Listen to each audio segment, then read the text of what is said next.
the thing what we forget is we are living in the social media sponsored world. मैंने बहुत बार ये बात बहुत लोगों से कही है ना कि 99% of the time people play the game but they do not understand it. क्योंकि मैंने इंडियन रिव्यूअर्स देखे हैं, बहुत देखे हैं, लेकिन उनके रिव्यूज मोस्टली नॉर्मल रहते हैं। 40 के ऊपर FPS में आपको डिफरेंस आंख पता नहीं लगा पाएगी कि कितने FPS हैं। अब जितने भी सारे बड़े बड़े यूट्यूबर्स हैं उनके एक पर्टिकुलर वीडियो पे मिलियंस ऑफ व्यूज आते हैं, लेकिन वही एक गेम प्ले ट्रेलर पे तो उससे आधा भी नहीं आता।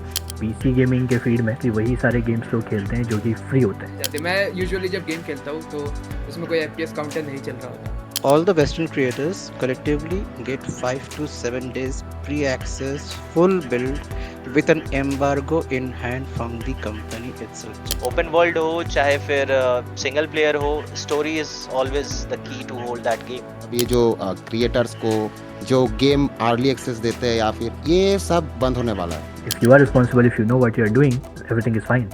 कि जब लास्ट ऑफ अस 2013 में आया था तब से वीडियो गेम्स ने स्टोरीज पे फोकस करना शुरू करा और खतरनाक स्टोरीज बनानी शुरू करी है। इंडियन पेरेंट्स मतलब बहुत ज़्यादा प्रोटेक्टिव होते हैं और ओवर पोसेसिव हो जाते हैं कभी कभी। Starfield cannot be another GTA, but it can be Starfield. When it comes to Sony, what you see is what you get. India में जो PS4 की सेल वो थी 39,000 यूनिट्स, ग्लोबली वो हुआ था 4.8 मिलियन।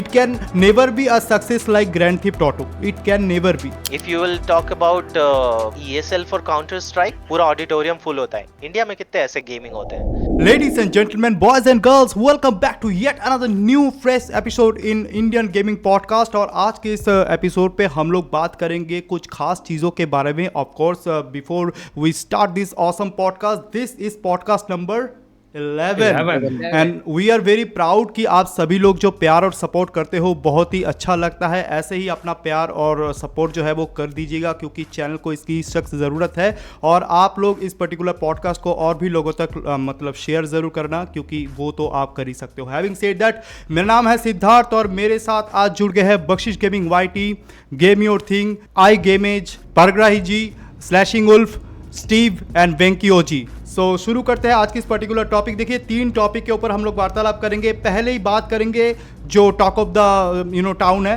State of play. तो सोनी की ये कुछ गेम की अनाउंसमेंट हुई है, बाकायदा बहुत सारे लोग इस पर्टिकुलर गेम को लेके उत्सुक थे।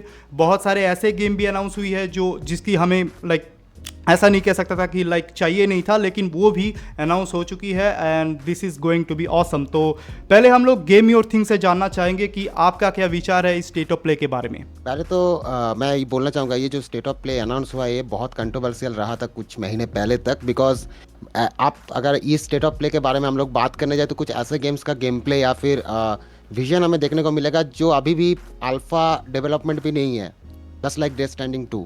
सो अभी बहुत सारे गेम, टोटल 17 गेम का अनाउंसमेंट हुआ है विथ ट्रेलर और गेम प्ले जो भी आप बोलो। तो बेसिकली बात तो होंगे ही, लेकिन 2 गेम्स के बारे में मैं ज़्यादा बोलना चाहूँगा जो फोकस्ड है स्टेट ऑफ प्ले का। एक है राइज ऑफ द रोनिन जो एक कंसोल एक्सक्लूसिव होने वाला है जो इसी साल आने वाला है, आई थिंक मार्च या फिर अप्रैल में। और दूसरा है death standing 2। But death standing 2 तो चलो सबको पता है, लेकिन उसी के साथ साथ 2 मिनट के लिए स्टेट ऑफ प्ले सेक्शन में हिडियो कोजिमा स्पेशली आए थे एक बात को अनाउंस करने के लिए। वो था हिडियो कोजिमा का एक्शन एस्पियोनेज प्रोजेक्ट। मतलब ये हमने थोड़ा सा सुना भी था जब Metal Gear Solid 5 Phantom Pain का उन्होंने जिक्र किया था, आई थिंक 2012 की बात कर रहा हूँ मैं। तब भी उन्होंने ये जिक्र किया था कि after 10 years I will be putting something like that. So उसमें उन्होंने बोला कि कटिंग एज टेक्नोलॉजी को कैसे यूज़ किया जाता है for overcoming the barrier in between movies and games. Sony actually में प्रोडक्शन कर रहा है इसको। सोनी का जो कोलंबिया पिक्चर्स या फिर जो भी सबऑर्डिनेट्स है उनको मिला के एक बहुत बड़ा प्रोजेक्ट पे काम ऑलरेडी चालू कर दिया है कोजिमा प्रोडक्शंस। और डेथ स्टैंडिंग 2 के बाद आई थिंक वो लोग पूरे दम से लग जाएंगे उस प्रोजेक्ट को लेके। और ये मेरे लिए तो सरप्राइज ही था बिकॉज मुझे कोई आइडिया नहीं था कि इसका जिक्र इस स्टेट ऑफ प्ले में होगा। उसके अलावा भी अनटिल डॉन पीसी में आने वाला है, PS5 में आने वाला है। और ये जो में बात कर रहा था ये आई थिंक PS6 के लिए डेवलप हो रहा है, ऐसा नेक्स्ट जेन मतलब अल्ट्रा नेक्स्ट जेन कंसोल के लिए। एंड ड्रैगन डॉगमा 2 जिसके लिए भी मैं बहुत एक्साइटेड हूँ। एंड जुडास एक स्टैंडअलोन गेम कंपनी, बहुत नया गेम कंपनी है हमारे स्टूडियोज, उसके लिए भी वो गेम भी काफ़ी चर्चे में है। और बाद बाकी भी बहुत गेम है जैसे मेट्रो एवेकनिंग रिलीज कर रहा है प्लेस्टेशन VR में। लेजेंडरी टेल्स आ रहा है आरवारोड गेम्स की तरफ से। सो सारे के सारे गेम्स आप लोग देख सकते हो, यूट्यूब में वीडियो अवेलेबल है। बट जो 2 गेम को मैं यहाँ पे रखना चाहूँगा, Rise of the Ronin and Death Stranding 2, उसके साथ साथ जो हिडेयो कोजिमा का स्पिनच प्रोजेक्ट है। So that's what I am going to say. तो राइज ऑफ द रोनिन जो है टीम निंजा से है आई गेस। सो एक बार मैं डेवलपर का जरा देख लेता हूं। हाँ जी, टीम निंजा। हाँ जी, तो टीम निंजा का और भी 2 बड़े बड़े गेम है, जैसे कि नियो है और वुलोंग डायनास्टी है, if I am not wrong. Wo Long है वो, एंड उसके वजह से भी वो वुलोंग का थोड़ा सा थीम हमें नजर आ रहा है। और घोस्ट ऑफ त्सुशिमा हाइब जो है का, उसका भी थोड़ा सा हाइब इसमें दिख रहा है। So all of the console community is just crazy about that. Great. तो इसी बात को लेके मैं जाना चाहूँगा आई गेमेज के पास। तो पहले तो आपका बहुत बहुत स्वागत है, आप पहली दफ़ा इस पॉडकास्ट पे जुड़े हो हमारे साथ और हमें बहुत ही बढ़िया लग रहा है, क्योंकि आप जैसे गेमर का पर्सपेक्टिव एक्सपर्टीज़ अगर मिले तो व्यूअर्स की तो चांदी चांदी हो जाएगी। हैविंग सेड दैट, आप लाइक प्ले स्टेशन खेलते हो, आप प्ले स्टेशन करते हो, like you are a PlayStation console gamer? Good question man. Basically मैं प्ले स्टेशन नहीं खेलता हूँ ज़्यादा, I mostly play on PC. But yes, as far as the question is concern related to जो हमारा latest game आता है market में, मेजॉरिटी ऑफ द गेम्स हमारे पास पीएस के लिए आते हैं, पीसी के लिए बाद में आते हैं। तो I don't feel comfortable about this, but I know play station का मार्केट बहुत बड़ा है, जो गेम्स आते हैं वो पहले प्ले स्टेशन पे आते हैं, because the target area है that is not India. So being a indie gamer, being a gamer in India, PlayStation point of view से मैं थोड़ा सा disappoint होता हूँ. But yes, as there are few games, जैसे अभी भाई ने बोला कि Death Stranding 2, Death Stranding 1 was the awesome game, and this one is going to be one of the ice-breaking one. Those who are the fan of this game. So this is one good game, and Hideo Kojima, I haven't played much about that, but I have heard it's going to be coming live. But again, I'm not sure if that is going to be live for PC or for the PlayStation. So that always being controversial from my side, I would say. Great, thanks for your input. पराग्राई जी, मैं आपके पास आना चाहूँगा, आपका भी बहुत बहुत स्वागत है। आप भी पहली दफ़ा इस पर्टिकुलर पॉडकास्ट में हम लोग के साथ जुड़ रहे हैं, तो हम लोग को बहुत बढ़िया लग रहा है। आप बताइए कि लाइक आपको क्या लगता है कि play station state of play में जितने भी सारे गेम के अनाउंसमेंट हुई है, ज़्यादातर मैं अगर देखूँ तो एक्सक्लूसिविटी प्ले स्टेशन का है। तो प्ले स्टेशन का अगले आने वाले कुछ 2 सालों में जितने भी सारे गेम आने वाले, या तो फिर जो भी गेम आप अभी स्टेट ऑफ प्ले अनाउंसमेंट के दौरान देख चुके हो, क्या आप, अगर आपके पास प्ले स्टेशन नहीं है तो आप क्या खरीदने वाले हो इस पर्टिकुलर गेम को देखते हुए? एज अ गेमर आप क्या कहना चाहते हो? हाँ बिल्कुल, और सबसे पहले तो first of all thank you. लेकिन हाँ, जैसे कि अभी बोला ना गेम योर थिंग भाई ने, कि जो हिडेयो कोजिमा का गेम है डेथ स्ट्रैंडिंग 2 जब 1 आया था, तो उसका सबसे बड़ा जो प्लस पॉइंट था ना, और जो सबसे बड़ा यूएसपी था, वो यही था कि उन्होंने रियल वर्ल्ड को भी उसमें इंक्लूड कर दिया था। क्योंकि आप जो भी चेंजेस करते हो, सपोज आपको एक ब्रिज बनाना है, तो वो ब्रिज दूसरे प्लेयर को भी दिखेगा, and you can even like it, और you can send a message to the person and then you can cross the bridge. So in a way it's a single player game, but being collaborated with the entire world. तो of course अगर वो death Stranding 2 में भी कुछ ऐसा करते हैं, तो उसके लिए भी उनको एक नया टेक चाहिए होगा। तो अगर वो टेक PS6 या PS5 में बाद में इंट्रोड्यूस होता है, तो yes, I would probably go for that. But it depends, if it comes to PC, तो फिर क्या ही बात है, फिर तो मज़ा ही आ जाएगा। वो तो फिर सही है। देखिए, एक और गेम जो हालांकि रिलीज होने वाला है, लेकिन वो है सुपर मैसिव गेम्स द्वारा निर्मित अनटिल डॉन। वैसे अनटिल डॉन एक रिमास्टर्ड होगी, ऑफ कोर्स ये कोई रीमेक नहीं होगा। अब अनटिल डॉन जिन्होंने खेल चुका है, उनके हिसाब से ये बहुत ही बढ़िया एक सर्वाइवल गेम है। जैसा कि आप देख सकते हो, ये बंदे हाथ उठा रहे क्योंकि इसके पास प्ले स्टेशन है। Of course the thing is कि ये 2014 की बनी हुई गेम है, if I am not wrong, ये 10 साल पहले की एक गेम है। तो स्लैशिंग वुल्फ में आपसे सुनना चाहूँगा कि एक डिकेड पहले का एक पर्टिकुलर गेम जो कि अभी एक नया तरीके से रिलीज होगा, एक रीमास्टर्ड, एक नया ग्राफिक्स आपको, नया लाइटिंग आपको मिलेगी, तो क्या आप एज अ पीसी गेमर कहीं ना कहीं जाके आपको ऐसा लग रहा है कि आप वंचित हो रहे हो लाइक ऐसे गेम खेलने से? मैं बोलना चाहूँगा कि जैसे फॉर एग्जांपल लेके चलते हैं, the last of us part 1, okay, वो गेम भी 2013 में आई थी। तो उस टाइम पे मुझे इतना गेमिंग का पता नहीं था। गेमिंग मैं करता था, बट इतना नहीं पता था कि ये कुछ ऐसा भी होता है कि गेमिंग इतनी बड़ी इंडस्ट्री है, ऐसा कुछ करके। बाद में मैंने 2016 में बंद कर दिया और अभी जाके दोबारा गेम शुरू की। तो मेरे को लास्ट ऑफ अस जो है गेम मेरे को मन को बहुत अच्छी लगी कि यार गेम खेलनी है। तो जब वो पीसी पे आई तो मैं बहुत खुश हुआ। कि यार भाई ये गेम बहुत तगड़ी गेम है और मैंने अपने खेली भी है पूरी गेम वो। अभी ये अनटिल डॉन आपने जैसे बताया कि 2014 में आई थी, इस गेम के बारे में सच बताऊं मुझे नहीं पता था कि ऐसे कोई गेम भी है। मेरे एक फेलो यूट्यूबर ने मुझे 2-3 दिन पहले ही बोला कि भाई आपने स्टेट ऑफ प्ले देखा? मैंने कहा नहीं भाई मैंने तो नहीं देखा स्टेट ऑफ प्ले, वो होता क्या है मुझे ये भी नहीं पता था। तो बोला कि उसमें जो प्ले स्टेशन है वो अपने एक्सक्लूसिव गेम्स निकालता है, नई नई गेम्स दिखाता है। तो फिर मैंने जाके चेक किया और फिर मैंने 2-3 बड़े यूट्यूबर्स को भी देखा खेलते हुए अनटिल डॉन, जो पहले खेल चुके हैं PS4 पे। तो मतलब सर्वाइवल टाइप गेम है, आपको चॉइस बेस्ड गेम है, तो अच्छा गेम है। बट जैसे आपने पूछा कि क्या वंचित रखा जाता है पीसी गेमर्स को, तो वो तो मुझे लगता है कि हाँ कहीं ना कहीं पीसी गेमर्स ऐसे बढ़िया गेम से तो वंचित रह ही जाते हैं, तो वो मुझे बुरी लगती है। एंड आपने मेरे से पूछ ही लिया तो मैं थोड़ा बताना चाहूँगा, मैंने वीडियो अभी स्टेट ऑफ प्ले वाली देखी थी, तो उसमें मुझे कुछ गेम्स जैसे डेथ स्ट्रैंडिंग की बात चल रही थी, डेथ स्ट्रैंडिंग 2 आने वाली है। भाई साहब यार वो गेम का ट्रेलर देख के ना मुझे मन कर गया, मैंने डेथ स्ट्रैंडिंग 1 नहीं खेली पर मुझे मन कर रहा है कि अब मैं डेथ स्ट्रैंडिंग 1 खेलूं। मैंने जितना भी सुना उसके बारे में कि वो वॉकिंग सिमुलेटर है, बस चलते रहो, बट अब मेरा सच में मन कर रहा है कि मैं वो गेम खेलूं, एक बार ट्राई करूं। और इसी के साथ में ड्रैगन्स डॉगमा 2 जो पीसी पे भी आएगी उसके लिए भी एक्साइटेड हूँ।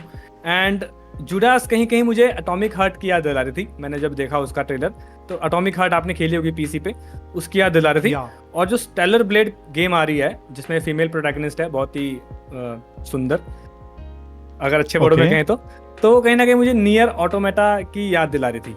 बस मैं इतना ही बोलना चाहूँगा। तो जितना भी सुंदर ही आ जाए लेकिन when it comes to Aloy from Horizon तो उसकी तो कोई लाइक कंपैरिजन नहीं हो सकती। हैविंग सेड दैट, देखिए बहुत सारे डेवलपर्स को हम लोग जानते हुए आ रहे हैं, लाइक यूबीसॉफ्ट हो गए आपके, या तो फिर फ्रॉम सॉफ्टवेयर हो गए, नॉटी डॉग हो गए, ठीक है, क्राइटेरियन गेम्स हो गए। लेकिन एक और मतलब डेवलपर है जिसके बारे में उतनी चर्चा नहीं होता, जो कि है कोनामी गेम्स, ठीक है।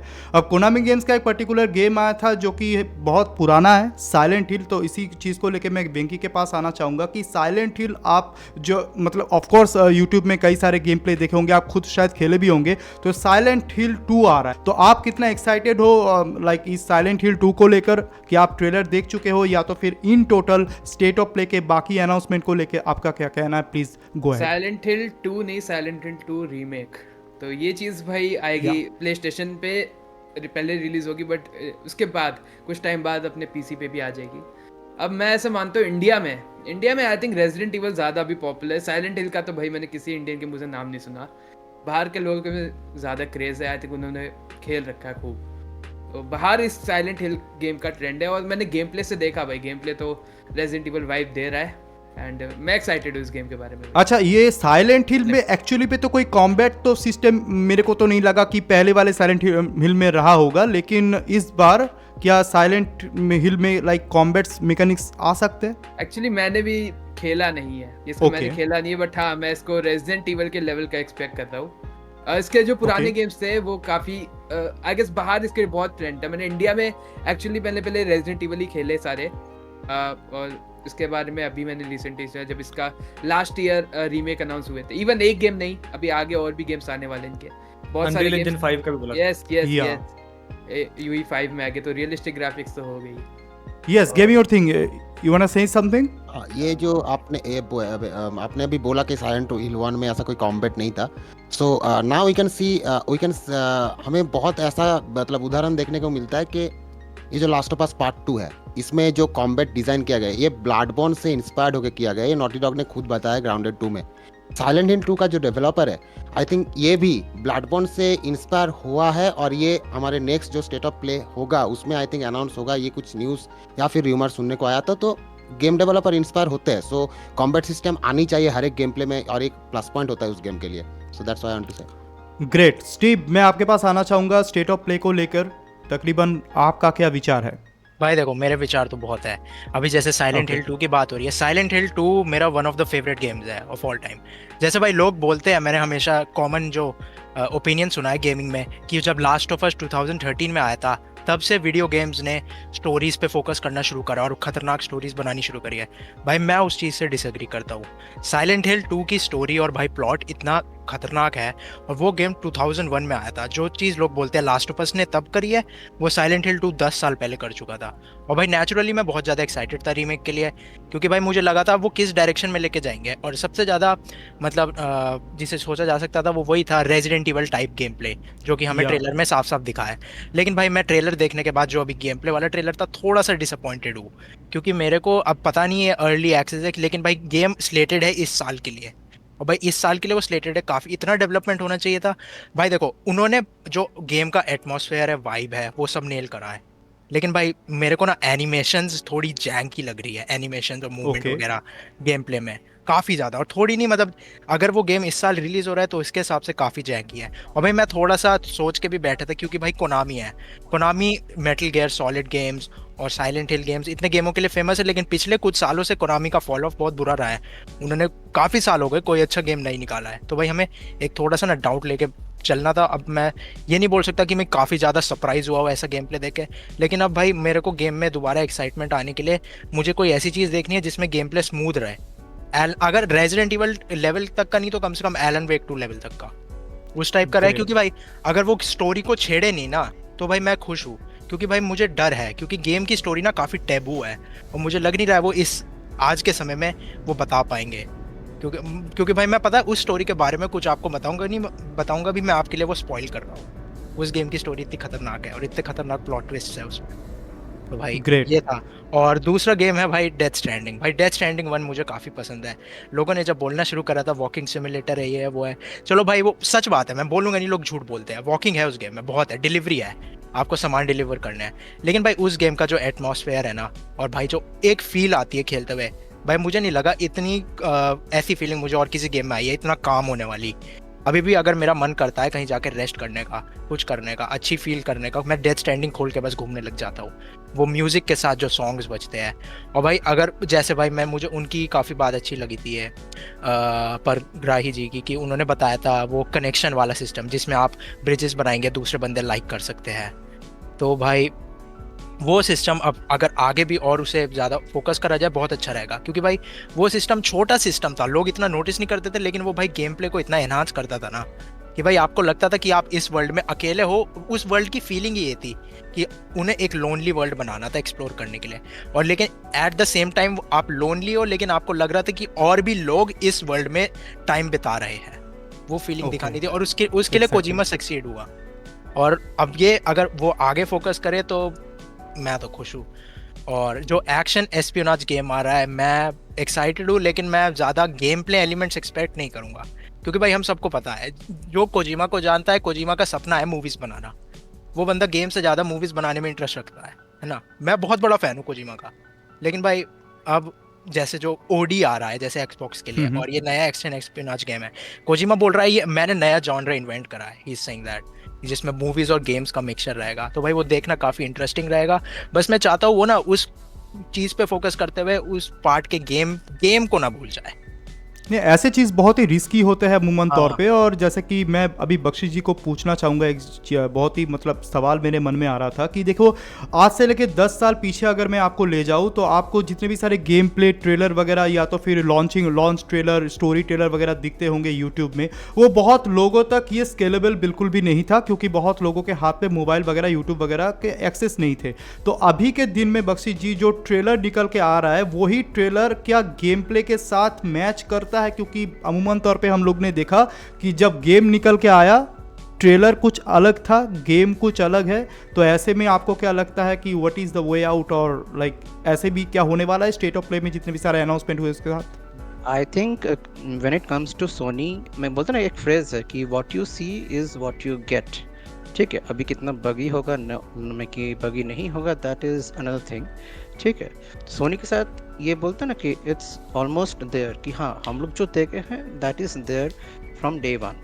ठीक है ना, अगर मैं यहाँ पे डेथ स्ट्रैंडिंग 2 लूँ या फिर ओडी लूँ, ठीक है, या फिर जो नया एस्पियोनेज एक्शन गेम आ रहा है, so it's element of time कि how they will implement. Because Hideo Kojima, अगर आप लोग ट्विटर में आप अपना अकाउंट रखते हो and if you follow Kojima, ठीक है, every day he gives photo that he's shooting with somebody या फिर किसी के साथ फोटो या फिर सेल्फी की डाल के की खींच के डालता है and he just goes on to his day.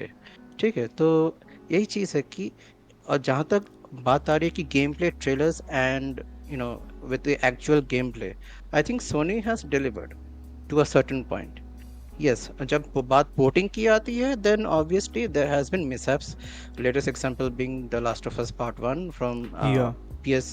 PS franchise to the PC porting. बहुत ही घटिया हुआ था वो चीज़, but within the platform itself I don't think कि उसमें we need to be so doubtful. Let's give them the benefit of doubt for sure, because we all know कि 2025 एंड 26 में बहुत ही तगड़े तगड़े ग्राफिकल गेम्स निकल के आने वाले हैं इन ऑल प्लेटफॉर्म्स। ठीक है, सो यस, हार्डवेयर लिमिटेशन भी एक फैक्टर प्ले होगा उस समय।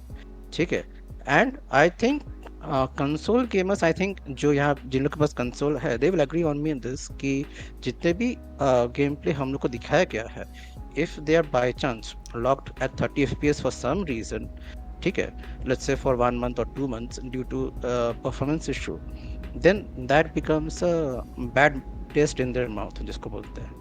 भाई So, इस चीज पे एक बात let's ये हाँ 30 जी। FPS वाली बात पे ये सच हो सकता है, ये काफी ज्यादा पॉसिबल है क्योंकि हमने स्टारफील्ड के साथ देख ही लिया है Xbox पे, है ना? 30 नहीं FPS नहीं नहीं नहीं, आई थिंक यहाँ पे सबको एक चीज़ बोलना चाहूँगा कि व्हेन स्टारफील्ड लॉन्च होने वाला था ना, I think many people caught a glimpse of that Starfield was going to be at 30 FPS locked because they were aiming for graphics fidelity and consistency rather than smoothness. ठीक है, because they were trying to balance between, let's say जिन लोग के पास अच्छे graphics card है, those graphics card can support way beyond 30। जिन लोग के पास नहीं है, उन for those people it will stay locked at 30 FPS। तो कंसोल पे तो 30 FPS लॉक था ना, जितना मेरे हिसाब से लग रहा है। हाँ था। लेकिन अभी मैं यहाँ पे अपडेट देना चाहूँगा, as we are shooting this podcast, I think within 4 or 5 days Starfield will launch AMD FSR 3 and NVIDIA frame generation in its new entitlement। तो इससे क्या होगा कि frame generation and performance optimization will be increased by at least 4 times।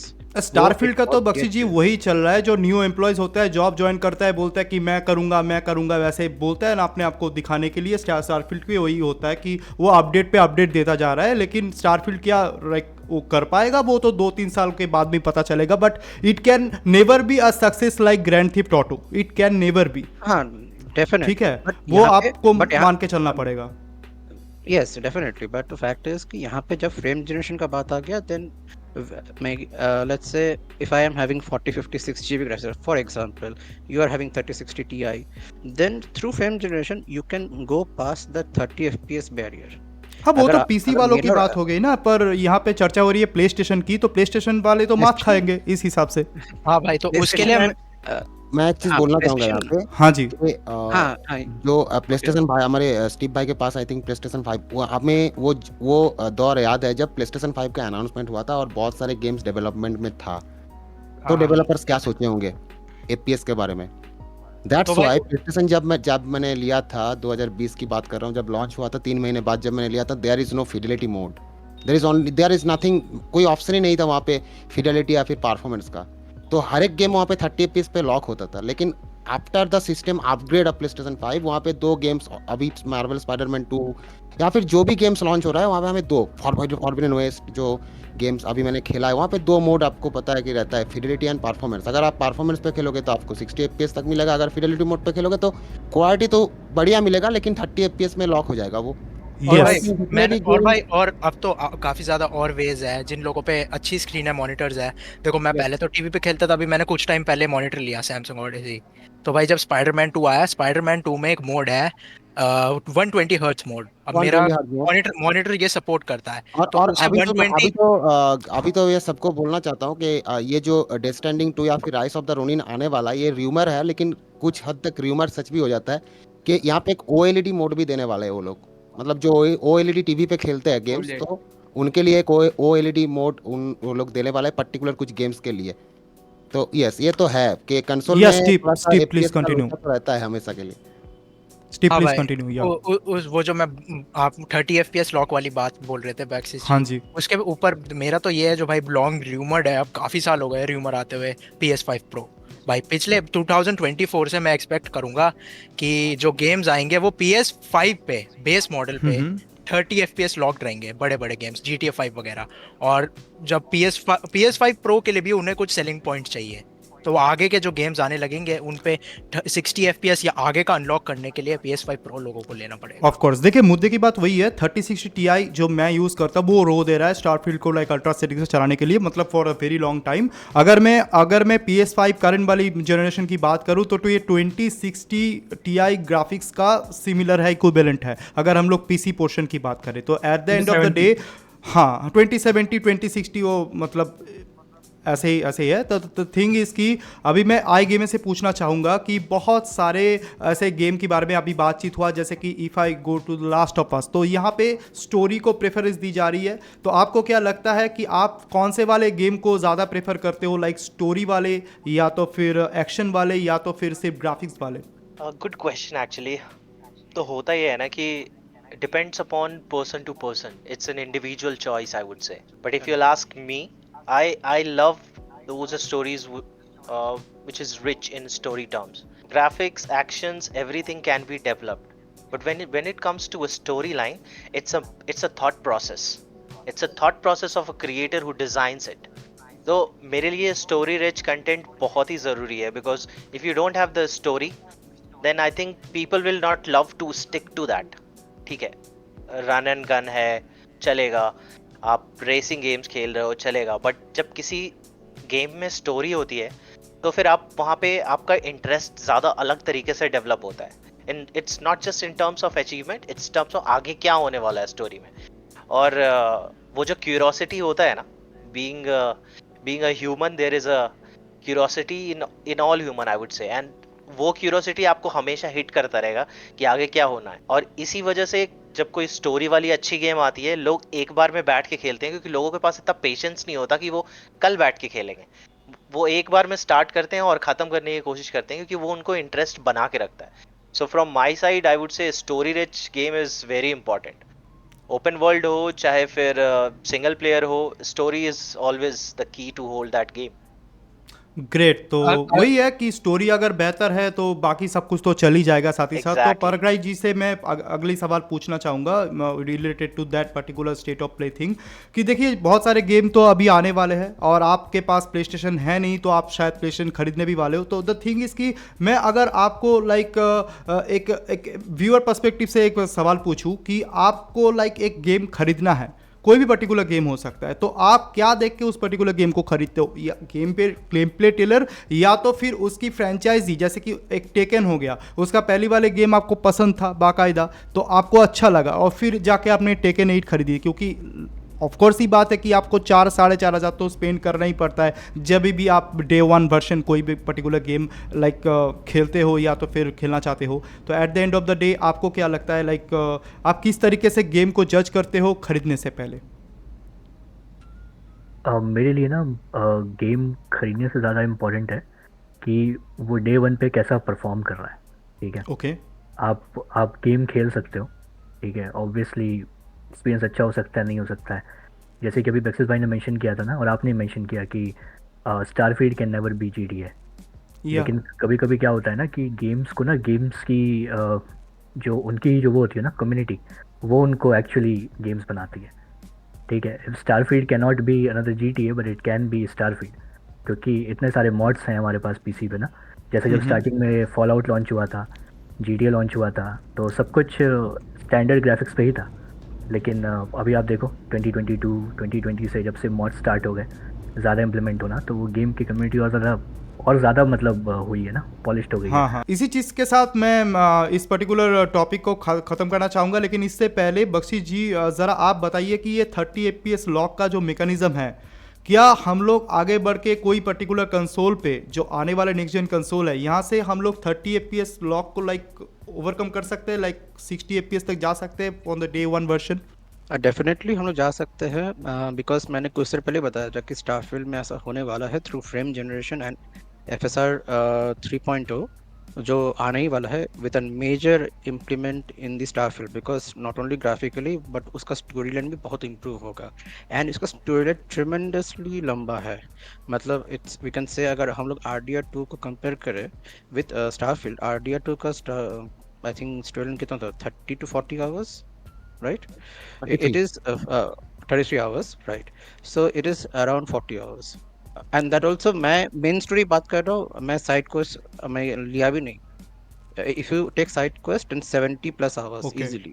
Okay then एक Quality reality check देता हूँ मैं अभी स्लैशिंग गोल पर बेंकी ओजी दोनों को बराबर से सवाल पूछूंगा और दोनों साथ साथ जवाब दे सकते हो आप एक दूसरे को काउंटर भी कर सकते हो लाइक गेमिंग में ठीक है अगर आपको मैं FPS हटा दिया FPS आपको दिखाई नहीं देगा आप गेमिंग कर रहे हो कोई पर्टिकुलर गेम हो सकता है आप 30 FPS पे कर रहे हो भैया 75 पे कर रहे हो 60 आप पे कर रहे हो आपको कैसे पता चलेगा कि आपको पता चलती है गेम प्ले करके या तो फिर आपको क्या लगता है 30 FPS वाले गेम आप खेलना चाहोगे या तो फिर 60 FPS considering to the game play mechanism considering to the graphics and considering to the all the story line with particular action ये मैं Okay. बताता हूँ पहले ओके ठीक है भाई। ये मैं नोटिस करता हूँ जब मेरे ग्राफिक्स 40 से नीचे जाते हैं मैं यूजुअली जब गेम खेलता हूँ तो उसमें कोई FPS काउंटर नहीं चल रहा होता बट अगर आप एनवीडिया में मैं जैसे एनवीडिया का GPU है मेरा तो उसमें ऑल्ट आर दबाते ना तो एक साइड में ओवरले आ जाता है जिसमें FPS हम देख सकते हैं तो जब मुझे लगता है कि गेम भाई सटरिंग मार रहा है या कुछ मार रहा है तो मैं चेक करता हूँ और यूजुअली जब 40 से नीचे FPS जाते होते हैं ना तब फील होता है कि गेम में भाई प्रॉब्लम है कि गेम प्ले हमारा स्मूथ नहीं है बट 40 से ऊपर भाई ज्यादा हमें फर्क नहीं पड़ता स्लैशिंग आपको क्या लगता है नॉर्मली जो सॉफ्टवेयर वगैरह आता है बहुत सारे ऐसे सॉफ्टवेयर आते हैं FPS काउंटर दिखाते हैं कितना हद तक सही है ये मतलब सही दिखाते हैं वो एक्चुअली में हाँ मेरे हिसाब से मैं यूज करता हूँ MSI आफ्टरबर्नर उसके साथ एक रिवा स्टैटिस्टिक ट्यूनर भी आता है साथ में आता है उसके तो वो बहुत आपको एक फ्रेम टाइम भी दिखाता है फ्रेम रेट के साथ साथ फ्रेम टाइम भी दिखाता है वो तो एक ग्राफ बनता है कि गेम कितनी स्मूथ चल रही है कितना स्टटर कर रही है तो एज अ मैं अपना पर्सपेक्टिव बताऊं क्योंकि मुझे वीडियोस को एडिट करना होता है बाद में गेम प्ले डालने के लिए तो कहीं कहीं पे मैं क्या करता हूँ उसको वीडियोस को स्लो भी करता हूँ कहीं पे फास्ट भी करता हूँ ज़्यादातर जहाँ पे मुझे वीडियो को स्लो करना होता है ना वहाँ पे अगर ज़्यादा FPS रहेंगे 60 FPS 70 FPS 90 FPS तो आपके पास जगह होगी काम करने जो स्लो मोशन आएगा वो स्मूथ निकल कर आएगा पर अगर वहीं 30 FPS में कोई गेम चल रही है वो बिल्कुल अगर स्टटर नहीं कर रही है ना तो 30 FPS भी बहुत अच्छे फ्रेम्स हैं उस तो पे वही भी बंदा वाला बात आराम हो से जाएगा एंजॉय कर सकता है नाटा आदमी को बोलोगे लॉन्ग जंप मारो हाई जंप ये मारो भी है कि वही वाला बात हो PC जाएगा का 30 FPS is not equal to console का 30 FPS हाँ ये तो है ये क्योंकि है। पीसी पे देखो जैसे वेंकी भाई ने बात बोली ना 40 के नीचे 40 के ऊपर FPS में आपको डिफरेंस आंख पता नहीं लगा पाएगी कि कितने FPS हैं पर अगर 40 के नीचे आ रहे हैं FPS तो हमको थोड़ा बहुत पता चल जाता है कि गेम्स के थोड़े FPS स्टटर कर रहे हैं ग्रेट तो इस पर्टिकुलर टॉपिक को खत्म करते हुए मैं लास्ट सवाल करना चाहूंगा इस पैनल में बैठे हुए सभी सदस्यों से कि बख्शी जी से शुरुआत करेंगे आप कौन से पर्टिकुलर गेम को लेके एक्साइटेड हो जितने भी सारे अनाउंसमेंट हुई है स्टेट ऑफ प्ले में मैं तो डेथ स्ट्रैंडिंग 2 के लिए एक्साइटेड हूँ game your thing rise of the Ronin I game is Definitely, I'll go with Death Standing 2. That's one of the much awaited game from my side. परागराई ji I know you don't have PlayStation अब इतने बार बता चुका तो आप खरीद ही लोगे इस बार आप बताइए आपको क्या लगता है डेथ स्ट्रैंडिंग 2 पीसी Death पे आ Stranding जाएगा 2 तो बेटर है हाँ आपने खेला है डेथ स्टैंडिंग आपको बढ़िया हाँ, लगा पहली वाला हाँ सही है फिर Slashing Wolf I am excited for Dragon's Dogma 2 Dragon's Dogma 2 Steve please मैं अभी डेथ स्ट्रैंडिंग 2 ही बोलता मैं भी वैसे उसके लिए ही सबसे ज्यादा लेकिन मैं बोलना चाहूंगा जो गेम रिसेंटली आ रहा है ड्रैगन्स डॉगमा 2 मैं फर्स्ट वाले का बहुत बड़ा मतलब मुझे बहुत पसंद है और मैं सेकंड के लिए काफी एक्साइटेड हूँ great Venky what about you मैं साइलेंट हिल 2 के लिए हूँ ऊपर से अभी स्टीव ने जो ये चीजें बताई ना कि स्टोरी बहुत तगड़ी है और मैं स्पॉइल नहीं करना चाहता तो उसने मुझे और वो कर दिया कि वेंकी भाई को मैं जानता हूँ वेंकी भाई स्टोरी वाली गेम के पीछे तो ऐसे भागते हैं ग्रेट Silent अच्छा Hill ये मेरा एक छोटा सवाल है मैं साइलेंट हिल नहीं खेला हूँ तो ये पिरामिड हेड क्या साइलेंट हिल से रिलेटेड है हाँ भाई, पिरामिड हाँ। हेड का जो कैरेक्टर yes. था भाई हाँ जी, बहुत हाँ जी। खतरनाक था मैंने उसका वो कई सारे आपको गेम प्ले देखे होंगे वो आपको एक हाथ से उठाएगा दूसरे हाथ से आपकी स्किन हाँ। पूरी उखाड़ लेगा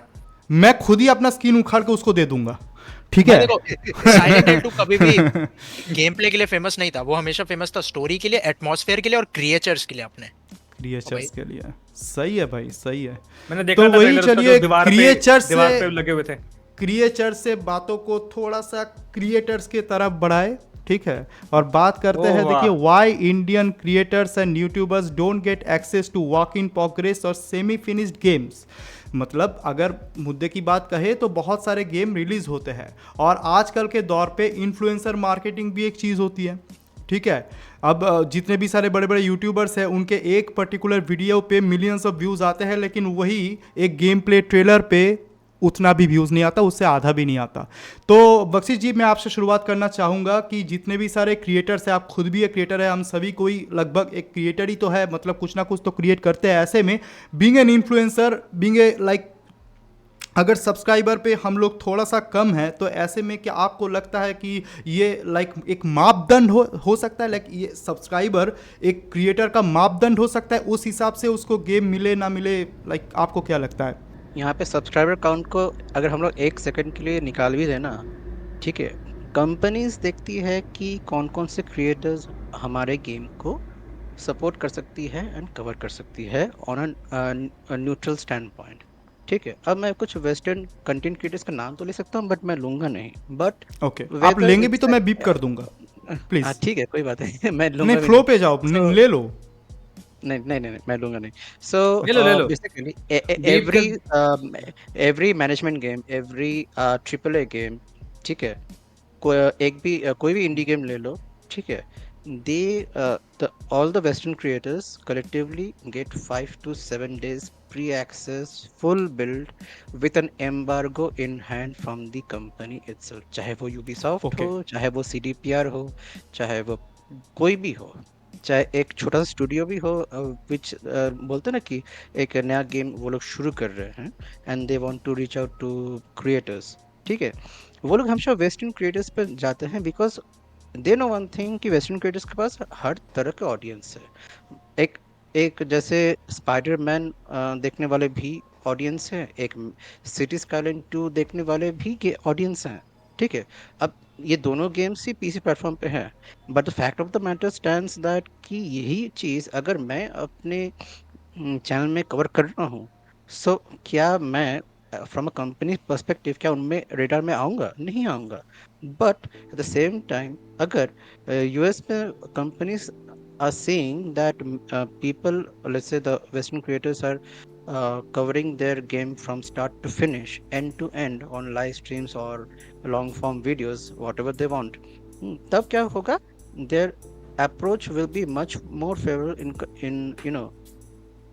in favor of the Western creators rather than the Indian or European content creators. तो एज अ क्रिएटर पर्सपेक्टिव देखिए, बहुत सारे ऐसे क्रिएटर हैं, ज़्यादातर तो फुल टाइम यूट्यूबर नहीं है। अगर इंडिया की मैं बात करूं, ठीक है, बहुत ही कम तादाद में लोग हैं जो शायद हाईएस्ट पोजीशन में है, वो शायद फुल टाइम कर रहे होंगे क्योंकि उनके जेब में पैसे आ रहे हैं। At the end of the day अगर मैं इसी सवाल को लेके गेमिंग और थिंग्स जी से पूछूं, क्योंकि आप भी एक क्रिएटर है और बाकायदा आपके पास एक फुल टाइम जॉब भी है, ठीक है, तो आप एज अ क्रिएटर जितने भी छोटा सा वक्त आपको, छोटा सा विंडो आपको मिलता है लाइक गेमिंग करने के लिए, मजे करने के लिए, तो आपको अगर एक बड़ा सा मतलब यूबीसॉफ्ट मान लीजिए कि आपको कांटेक्ट किया कि अगले आने वाले गेम स्कल एंड बोन्स को आपको रिव्यू करना है या तो फिर गेम प्ले उठा के 10 घंटे का डालनी है, तो क्या आप करना चाहोगे? अगर आप मान लो कि स्कल एंड बोन्स आपको अच्छा नहीं लग रहा है, फिर भी आप लाइक अपने जगह से निकल के थोड़ा आप क्या करना चाहोगे ऐसे कंटेंट क्रिएशन?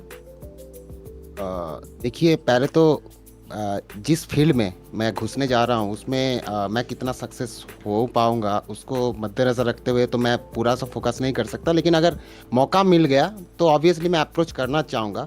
लेकिन इस बात को लेके ये जो टॉपिक है, तो इस बात को लेके मैं एक चीज़ बोलना चाहूँगा कि अभी मतलब ये जो क्रिएटर्स को जो गेम अर्ली एक्सेस देते हैं या फिर ये सब बंद होने वाला है, मतलब ये अर्ली एक्सेस टर्म्स अभी बंद होने वाला है। बिकॉज अभी कुछ टाइम पहले एक ब्लॉगिंग हुए थे जिसमें सैम लेक एंड नील डार्कमैन, जो रेमेडी का सैम लेक है और उन्होंने कंबाइन इंटरव्यू दिया था। उन्होंने बोला था कि all of the AAA games developer are creating quality management team. So quality management team का काम ही होगा गेम को टेस्ट करने का लिए, लेकिन वो टेस्ट कर सकता है। मैं ये बोलना चाहता हूँ कि गेम टेस्टिंग या फिर अर्ली एक्सेस देना का जो बात कर रहे हो क्रिएटर्स को, ये तो अलग बात है। लेकिन अभी इन फ्यूचर अगर ऐसा मौका मिले तो हर एक एज ए क्रिएटर कोई कौन नहीं लेना चाहेगा, ऑब्वियसली सब लोग लेना चाहेंगे। देखिए लेकिन वो एक मतलब चीज हो गया कि गेम टेस्टिंग, मतलब कि मैं इसको बीटा टेस्टिंग कर रहा हूँ। बीटा टेस्टिंग वो अलग चीज हो गया। मैं यहाँ पे प्रोमोशनल स्टैंड पॉइंट की बात कर रहा हूँ कि बीटा टेस्टर जो होता है वो घर बैठे बीटा टेस्ट तो कर लेगा, हम लोगों से 100 गुना अच्छा करेगा। At the end of the day वो प्रमोशन तो नहीं कर पाएगा गेम की। तो गेमेज में इसी सवाल को लेकर अगर आपके पास जाऊँ तो आपको क्या लगता है कि जितने भी सारे क्रिएटर को आप फॉलो करते हो, जितना क्रिएटर का गेम प्ले आपको पसंद आता है, कोई नया गेम जब उनको खेलने को देखते हो तो आपको एक बार नहीं लगता कि स्टीम में जाके, एपिक में जाके देख लेता हूँ ये गेम का प्राइसिंग क्या है, ये गेम क्या है? तो ऐसे एज अ व्यूअर पर्सपेक्टिव आपको क्या लगता है कि ये प्रमोशनल इवेंट्स अगर कर पाए, बहुत सारे छोटे मोटे यूट्यूबर ही सही जिसका सब्सक्राइबर कम है, तो ऐसे में एक डेवलपर की एक गेम की ग्रोथ हो सकती है? Right. So when any game comes to the market, right, and especially when you are very big fan of that, like, तो क्या होता है? Suppose that GTA 5, I'll just take an example. Not GTA 5. Let's take about GTA 6, which is upcoming. Okay. Yeah. So what happens? You always think कि मुझे ये game early access में मिल जाए, so that I can play it and I will put a video on it, and I'll get a lot of views, subscriber, money will be coming in, right? But the thing what we forget is we are living in the sponsored world, social media sponsored world. यहाँ पे आप क्या बेच रहे हो इससे फर्क नहीं पड़ता है, सामने वाला क्या खरीदना चाहता है इस पे बहुत फर्क पड़ता है. So the game companies, those who are creating anything, they will always go to the cream market.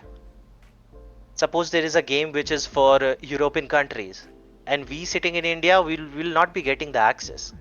2 हफ्ते पहले का access मिलता है, most of the early access. Even I searched lot of Googled lot of things, searched on many game portals, but I didn't find anything for early access. Because we are not sitting on the cream content level. जो cream content बनाते हैं market में, हम audience को attract करते हैं. So it's for Indian gamers, it's going to be very long run. शायद हो सकता है कि एक time आए जब people sitting in India like number 1 Asian gamer Carry, he might get some early access, but it's very difficult for us to get into that league, at least being in the indie gamer. So it's very difficult. I don't think of it, but हाँ, hope सबको होता है कि काश मुझे early access मिल जाए and we can go and play for it. But it's difficult, I feel like. Awesome input. I like that actually the way you said. But the thing is कि yeah, Bakshi जी, मैं आपके पास थोड़ी देर पे आता हूँ. मैं परागराई जी को जानना चाहूँगा कि देखिए बहुत सारे क्रिएटर को आप फॉलो करते हो, बहुत सारे क्रिएटर के गेम प्ले रिव्यू वगैरह आप देखते हो. आपको क्या लगता है when it comes to Indian gaming review culture, जो कि बाकायदा मुझे दिख नहीं रहा है कहीं, मतलब है ही नहीं, एक मैं ही रिव्यू करता हूँ, 2-3 लोग रिव्यू करते हैं, मैं नॉर्मल रिव्यू की बात कर रहा हूँ. तो आपको क्या लगता है कि इंडियन कंटेंट क्रिएटर, अगर हम लोग थोड़ी सी गेम से हट के टेक पे जाए, तो टेक पे ऐसे बहुत सारे रिव्यूअर होते हैं जो पैसे खा के रिव्यू करता है. मैं सीधा सीधा कहता हूँ ऑन दिस पर्टिकुलर पॉडकास्ट, और इसको मैं म्यूट भी नहीं रखूँगा, वो पैसे खा के रिव्यू करता है. तो एक दफ़ा अगर वो लोग रिव्यू करने लगे, मतलब गेम भी अगर रिव्यू करने लगे, नॉर्मल गेम रिव्यूअर हम और आप जैसे, तो आप उसको उस पर ट्रस्ट कर पाओगे? कितना तक ट्रस्ट कर पाओगे? क्योंकि आपको भी तो लग सकता है कि ये कोनामी है, ये नॉटी डॉग है, ये यूबीसॉफ्ट है, धड़ल्ले से पैसे देके उनको उनका एक गेम का प्रमोशन करवा रहे. तो ऐसा क्या आपको लगता है? क्या आप उस पर एथिक्स के ऊपर सवाल है, ये एथिकली बिलीव कर पाओगे? अब ये ना बहुत ही एक सब्जेक्टिव मतलब पॉइंट ऑफ व्यू है लोगों का, इसीलिए मैंने आपसे पूछा. हाँ, सबसे पहली बात ये ना, मुझे इससे भी फ़र्क पड़ता है कि वो गेम को सिर्फ खेल रहा है, उसको समझ भी रहा है. मैंने बहुत बार ये बात बहुत लोगों से कही है ना कि 99% of the time people play the game but they do not understand it. ठीक है, गेम खेलना और उसके मैकेनिक्स और उसकी जो टेक्निकलिटीज़ हैं छोटी बड़ी, उनको समझना बहुत डिफरेंट चीज़ है. तो रिव्यू करने के लिए ना आपको उसके टेक्निकल बैकग्राउंड को भी जानना पड़ेगा. ये बताए ना कि गेम प्ले बहुत अच्छा है ना, दिख बहुत अच्छा रहा है, हाँ, स्टोरी बहुत अच्छी है, इट्स नॉट अ रिव्यू. ठीक है, उसके पीछे और भी बहुत सारी चीज़ें आती हैं. तो जब तक वो मुझे किसी क्रिएटर में नहीं दिखेगा ना, तब तक शायद मैं ट्रस्ट नहीं करूँगा. और there is no shame in saying कि इंडिया में 99% of the people they just play, they do not understand. Simple as that. और इसी बात के चलते मैंने पीछे में अपना जो बैकग्राउंड है वही लगाया. ठीक है, तो you know what it is.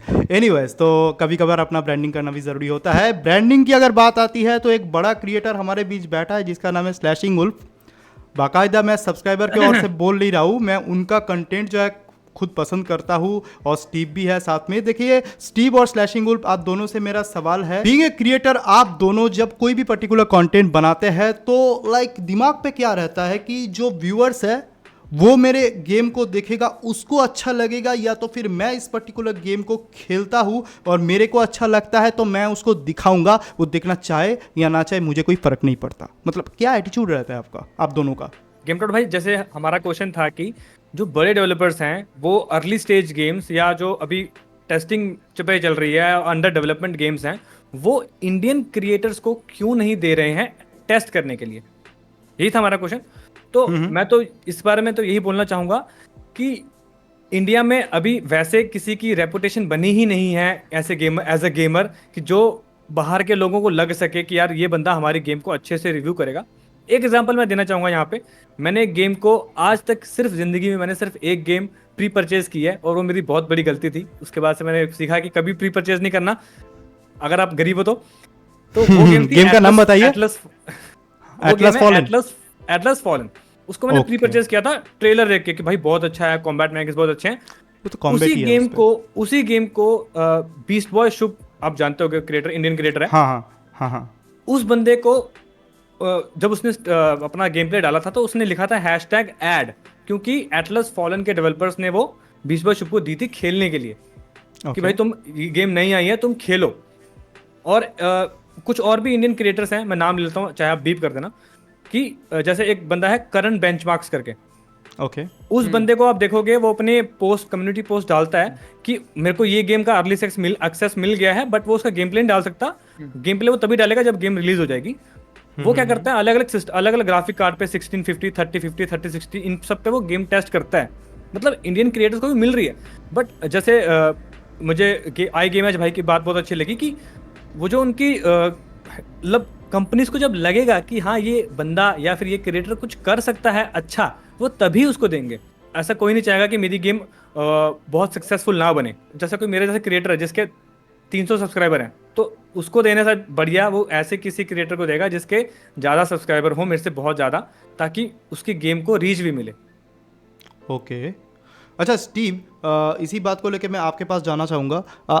आपको क्या लगता है, like would you like to play those particular games? अगर आपको कोई दे दे कि ये लो ये खेलो, कि आपको कोई दे सकता नहीं, आपको कोई दे सकता है क्या? आपको लगता है बीइंग अ क्रिएटर, आप तो आपके प्रोसेस जानते हो ना, आप जानते हो कि मैं आपसे पर्सनल सवाल पूछ रहा हूँ, जैसे कि आप वीडियोस बनाते हो, क्या आपको लगता है कि आप मतलब you deserve something but you are not getting? भाई देखो अभी तो इतना बड़ा चैनल हुआ नहीं है, तो जैसे परगरी जी ने बोला था कि इंडियन ऑडियंस गेम को खेलती है लेकिन समझती नहीं है, और ये चीज़ पे मैं काफ़ी एग्री करता हूँ। देखो मेरा रिव्यू चैनल है, मैं रिव्यूज़ डालता हूँ, मैं डीप एनालिसिस वगैरह करता हूँ। और भाई देखो बहुत लोग होते हैं ये चीज़ तो कि मेरे पापा बैठ के गेम देख रहे हैं, मूवी देख रहे हैं, ये तो वो भी बोल देंगे स्टोरी अच्छी है, गेम अच्छा है, कैरेक्टर अच्छे हैं। ये बोलना रिव्यू नहीं होता है, तो कोई भी बंदा जो देख रहा है, जो बैठा है, वो बोल देगा। गेम को समझ के उसके बारे में बताना, उसके मैकेनिक्स एक्सप्लेन करना, स्टोरी की एनालिसिस करना, वो रिव्यू होता है। और इस टाइप के रिव्यूअर्स मुझे नहीं लगता है इंडिया में अभी है, इंडियन कम्युनिटी में जो, क्योंकि मुझे लगता है मैंने ये चीज़ नोटिस करी है, जो एक बहुत बड़ा रीज़न है मैंने इंग्लिश में कंटेंट बनाना स्टार्ट करा था, कि इंडियन ऑडियंस जो है वो लोग इस टाइप की चीज़ को प्रेफर नहीं करते हैं, रिव्यूज़ को, डीप एनालिसिस और रिव्यूज़ को। मैंने नोटिस करी ये चीज़, क्योंकि मैंने इंडियन रिव्यूअर्स देखे हैं, बहुत देखे हैं, लेकिन उनके रिव्यूज़ मोस्टली नॉर्मल रहते हैं कि हाँ भाई ये गेम अच्छा है, इसमें ये है, आप इसे खेलो, है ना। और मूवीज वगैरह मैं आपसे एक कड़वा सवाल पूछूं? हाँ पूछिए। इसको काटूंगा नहीं। हाँ कड़वा सवाल ये है कि अभी सब कोई मतलब मेरे बात से अगर एग्री करना तो बताना, अगर आप अभी इंग्लिश पे कंटेंट बना रहे हो बाकायदा ये सोचते हुए कि इंडियन पे वो ऑडियंस नहीं है जो मेरे को व्यू दे सके, जो मेरा जस्टिफाई कर सके चीज़ों को, कई अगर इंडियन ऑडियंस बन गया अगले आने वाले 2-3 सालों में, अगर आपका चैनल रहा और आप बीइंग अ क्रिएटर, क्या आप वापस से हिंदी में बना लोगे चीज़ें अपने ही चैनल पे? तो भाई देखो, जैसा अब आपका इस सवाल मुझे बहुत अच्छा लगा, मैं इसका आंसर ये देना चाहूँगा, मेरे को इंडियन ऑडियंस देखती है ऐसी बात नहीं है। 70% यूएस है, तो उसमें से 25% ऑलमोस्ट इंडियन है। और भाई मैं एक चीज़ बोलूँगा, जिस टाइप का मेरा कंटेंट है ना, उस टाइप के जो इंडियन ऑडियंस देखती है वो इंग्लिश में ही देख लेगी। फिर उनके लिए मुझे हिंदी की मतलब हिंदी में कंटेंट बनाने की जरूरत नहीं करेगी। मैंने नोटिस करा, मैं खुद देखता हूँ, क्योंकि मैं बाहर के क्रिएटर्स को देखता हूँ और भी इंडियंस देखते हैं, तो लेकिन वो फिर जो कंटेंट ये ढूंढेंगे ना वो फिर वो हिंदी में नहीं ढूंढते कि मेरे को हिंदी में डीप एनालिसिस चाहिए, इसका क्रिटिक चाहिए, गेम का ये चाहिए। तो मैं इसलिए मेरे को इस चीज का अभी कोई टेंशन नहीं है। तो डीप एनालिसिस जब आप करते हो तो कौन सा लैंग्वेज आप प्रेफर करते हो, लाइक खुद से? अगर अब ये क्रिएटर ये व्यूअर्स नहीं होता तो आप खुद से क्या बनाते? भाई मैं मातृभाषा में ही बनाते या तो फिर इंग्लिश में? भाई देखो मैं लिखता इंग्लिश में हूँ, तो ओके, लिखता तो सभी को इंग्लिश पे ही है। लिखता मैं पूरा इंग्लिश में ही हूँ, तो अब मैं उसे इजी पड़ता है मेरे को कि इंग्लिश में ही बोलना। अब हिंदी में पूरा मुझे एक थोड़ा बहुत ट्रांसलेट वगैरह करना पड़ेगा, लेकिन बस वही बात हो गई। हाँ, तो मैं इसी टॉपिक पे भेंकी भाई से पूछना चाहता हूँ कि ये जो बड़े गेम डेवलपर्स होता है या फिर गेम कंपनीज होता है, एज ए इंडियन यूट्यूबर और क्रिएटर, आपको क्या लगता है कि अर्ली एक्सेस या फिर गेम टेस्टिंग कोई भी फॉर्म पे क्या इंडियन क्रिएटर और यूट्यूबर को देनी चाहिए टेस्टिंग करने के लिए या फिर अर्ली एक्सेस वर्जन पे उसको गेम प्ले दिखाने के लिए, ताकि इंडियन ऑडियंस को भी वो अपने तरीके से इन्फ्लुएंस कर सके? तो इस बारे में आपका क्या राय है भेंकी भाई? ये जब गेम कंपनीज ऐसे गेम रिलीज करती है तो वो ये नहीं देखती कि कौन सी कंट्री है, क्या भाषा बोलते हैं, क्या है, वो देखते कि गेम कौन खेलेगा। तो वो क्रिएटर्स कुछ ऐसे ढूंढते हैं जिनके पास वो ऑडियंस होगी। तो जैसे आप कह रहे हैं कि यूबीसॉफ्ट का अगर आपको नहीं पता है, कंटेंट क्रिएटर प्रोग्राम भी है जहाँ पे आपको 10,000 सब्सक्राइबर चाहिए और 3,000 एवरेज व्यूज़ होनी चाहिए हर वीडियो पे। तो आपको कोई भी जो नया गेम आएगा ना उसका अर्ली एक्सेस मिल जाएगा।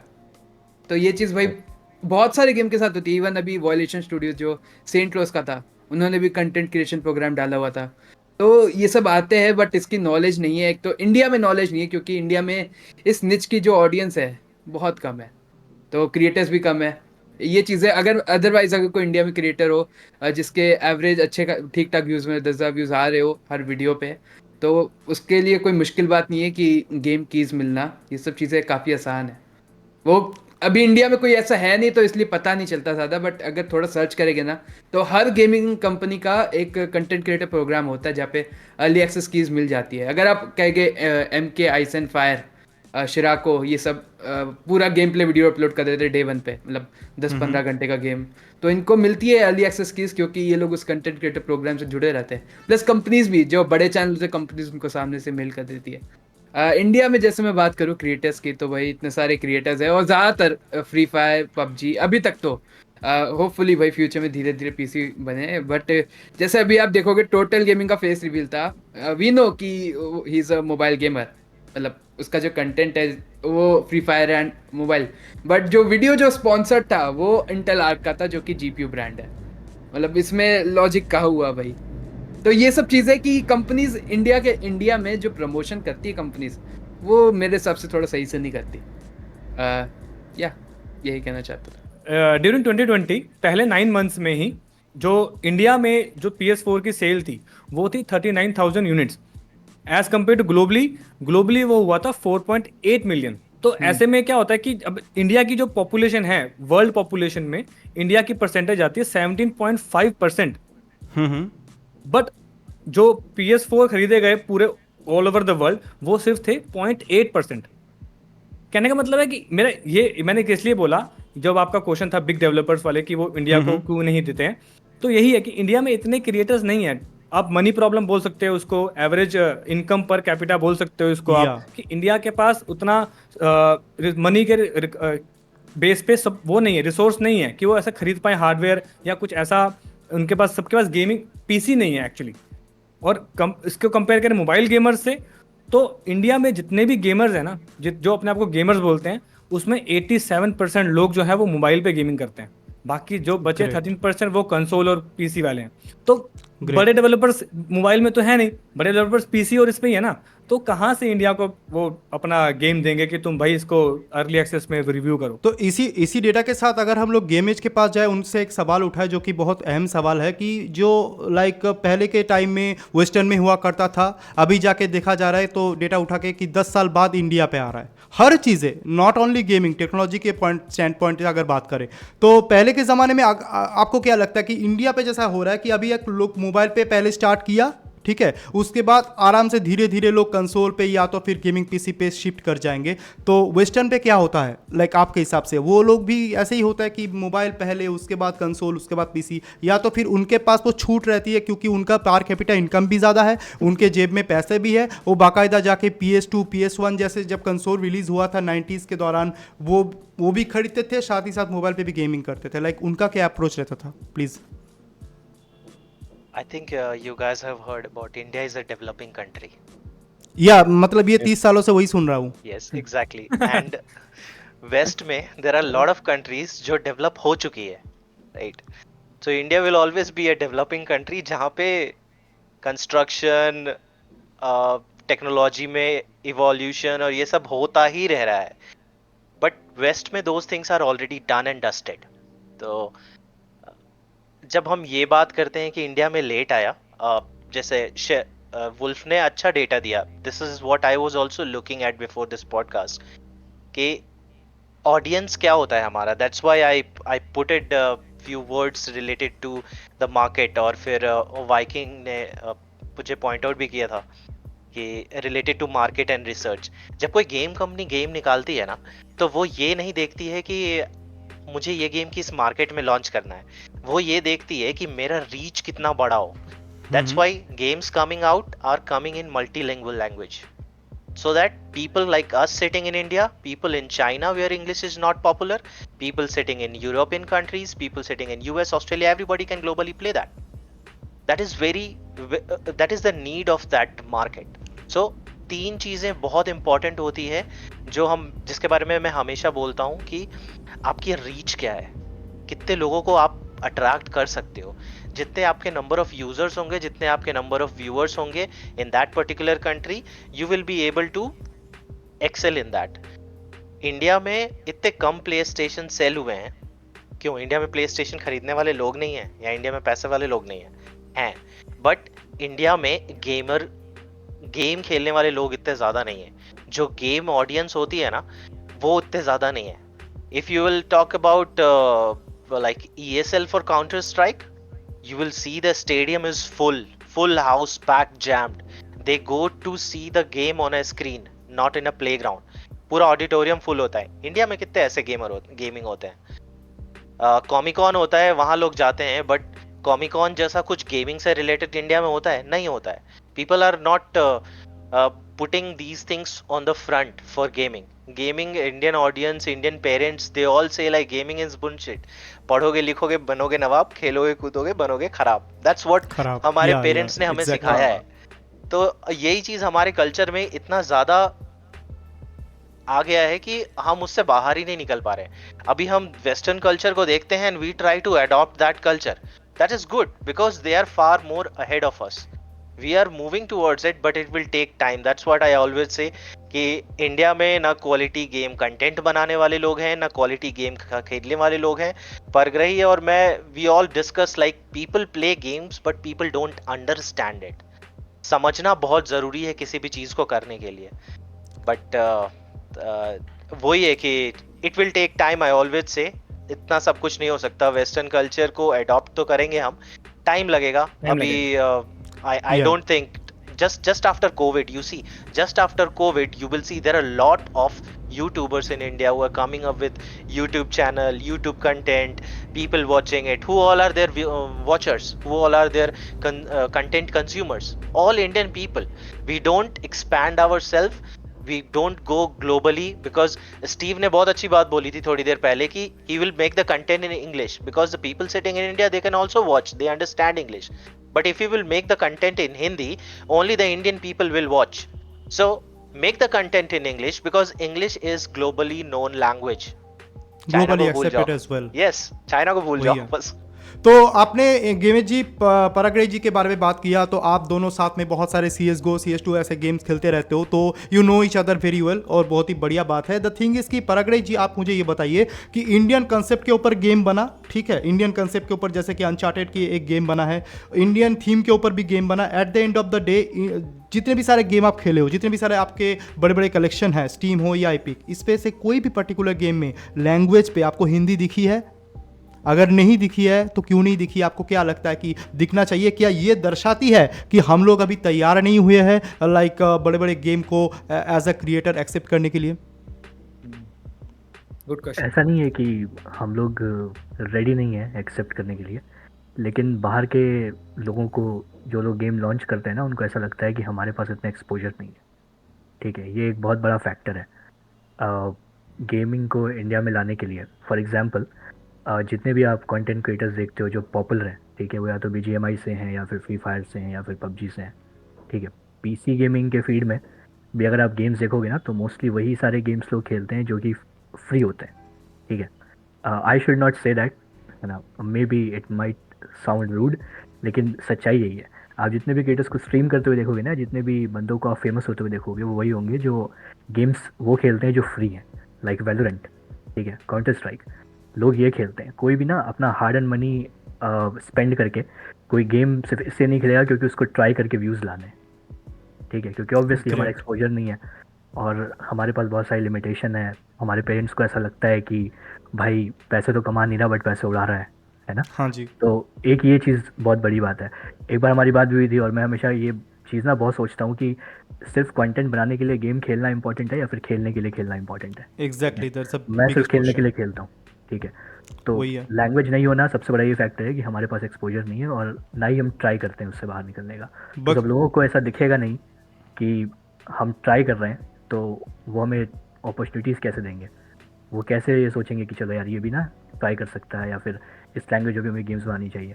क्योंकि ऑब्वियसली इंडिया का मार्केट इतना बड़ा भी है नहीं गेमिंग के लिए। आप मूवीज़ के लिए देख लो, इंडियन मूवीज़ बाहर देखी जाती हैं, बट जब गेम्स लॉन्च होते हैं इंडिया में तो इंडियन लैंग्वेज में नहीं होते, है ना। यही सबसे बड़ा रीज़न है, क्योंकि मूवीज़ का मार्केट है इंडिया में, गेमिंग का मार्केट नहीं है। गेमिंग का मार्केट नहीं है। बख्शी जी, क्या आपको लगता है कि गेमिंग का मार्केट आगे जाके बन सकता है, या तो फिर आपको कुछ और ऐड करनी है इस टॉपिक पे? Please go head.